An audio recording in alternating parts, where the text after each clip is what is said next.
warahmatullahi wabarakatuh. Salam, Om Swastiastu, Namo Buddhaya, salam kebajikan, salam sejahtera bagi kita semua.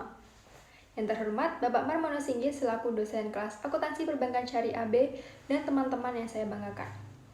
Sebelumnya, perkenalkan saya Fani Putri Erliani dengan NIM 2308031002027. Saya dari Prodi D3 Administrasi Keuangan.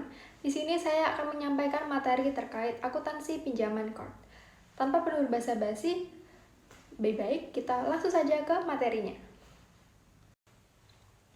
Jadi pada hari ini kita akan membahas terkait materi akuntansi pinjaman kord. Sebelum penjelasan lebih lanjut, teman-teman tahu nggak sih apa itu kord? Jadi, kord adalah akad pinjaman uang di mana pemberi pinjaman memberikan sejumlah uang kepada peminjam, dan peminjam wajib mengembalikan sejumlah uang tersebut dengan jumlah yang sama tanpa tambahan bunga, imbalan wajib, atau kelebihan apapun. Jadi intinya kord ini adalah pinjam-meminjam untuk membantu, bukan untuk mencari keuntungan. Nah, jenis akad kord sendiri ini terdiri dari dua macam. Yang pertama, murni untuk membantu, bukan untuk mencari keuntungan. Dan kord ini sebagai bagian transaksi lain atau muawadah. Dan yang kedua, digunakan untuk melengkapi transaksi lain, misalnya seperti talangan haji dan talangan pembiayaan. Selanjutnya, ketentuan syar'i dan rukun transaksi. Dasar syariah berasal dari Quran Surah Al-Baqarah ayat 245, siapa yang memberi pinjaman kepada Allah, menafkahkan hartanya di jalan Allah, Allah akan menggandakan balasannya. Jadi ayat ini menanamkan konsep keutamaan membantu tanpa mengharapkan imbalan.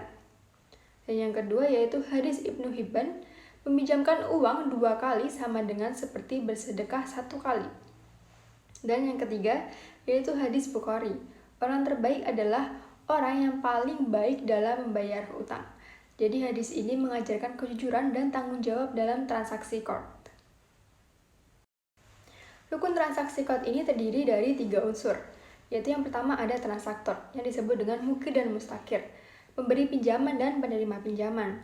Yang kedua ada ijab dan qabul, yaitu pernyataan sepakat dalam akad objek kord. Dan harta yang dipinjamkan ini biasanya berbentuk uang. Jadi semua rukun ini wajib terpenuhi agar akad sah. Apabila tidak terpenuhi salah satu saja, maka akadnya tidak sah.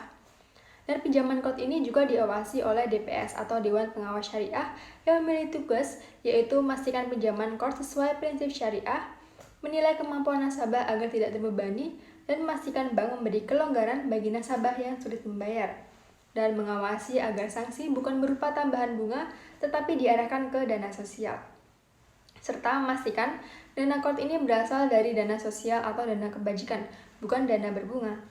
Sehingga peran Dewan Pengawas Syariah ini sangat penting untuk menghindari riba dan praktik merugikan.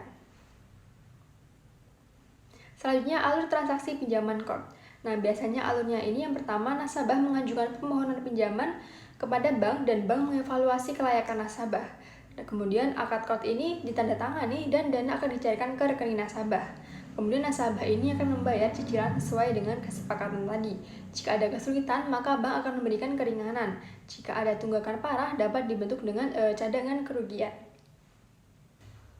Selanjutnya adalah teknis perhitungan dan penjunalan. Di sini ada contoh kasus yaitu Bapak Hartanto, pinjaman sebesar Rp1.000.000 dan lama pinjaman selama 4 bulan, serta biaya administrasi sebesar Rp10.000. Dana ini berasal dari intern bank. Selanjutnya adalah perhitungan angsuran. Nah, angsuran ini sama dengan pinjaman dibagi lama pinjaman. Karena tadi pinjamannya 1 juta dibagi dengan 4, yaitu hasilnya Rp250.000 per bulan. Kemudian selanjutnya biaya administrasi tadi sebesar Rp10.000 dibayar di awal dari rekening nasabah, jadi langsung dipotong. Kemudian penjunalan pada saat akad 20 Agustus 20XX. Penyerahan dana pinjaman bank mencatat piutang kord kepada nasabah. Nah, penerimaan biaya administrasi, bank memotong biaya administrasi langsung dari rekening atau tabungan nasabah. Jadi pada tahap ini dua jurnal mengakui pinjaman kord, mengakui pendapatan administrasi. Selanjutnya saat pembayaran angsuran. Di sini ada situasi pertama, yaitu dana cukup pada tanggal 20 September. Rekening nasabah ada saldo, jadi bank bisa mendebit sebesar Rp250.000 penuh. Dan jurnalnya ini mengurangi piutang kord sebesar Rp250.000 dan menambah kas atau rekening nasabah. Kemudian situasi 2, tidak ada dana sama sekali pada tanggal 20 Oktober pada tanggal jatuh tempo. jadi tidak bisa didebet. Nasabah baru menyetor dana pada tanggal 5 November, lalu didebet penuh. Kemudian 2 jurnal pada 20 Oktober tidak ada pendebitan pada 5 November. Jadi bank mendebet sebesar Rp250.000 dan situasi ketiga yaitu dana terbatas. Pada tanggal 20 November hanya tersedia dana sebesar Rp150.000, sisanya dibayar pada tanggal 10 Desember. Kemudian jurnalnya 20 November pendebitan sebesar Rp150.000, yaitu pada tanggal 10 Desember pendebitan sisa Rp100.000.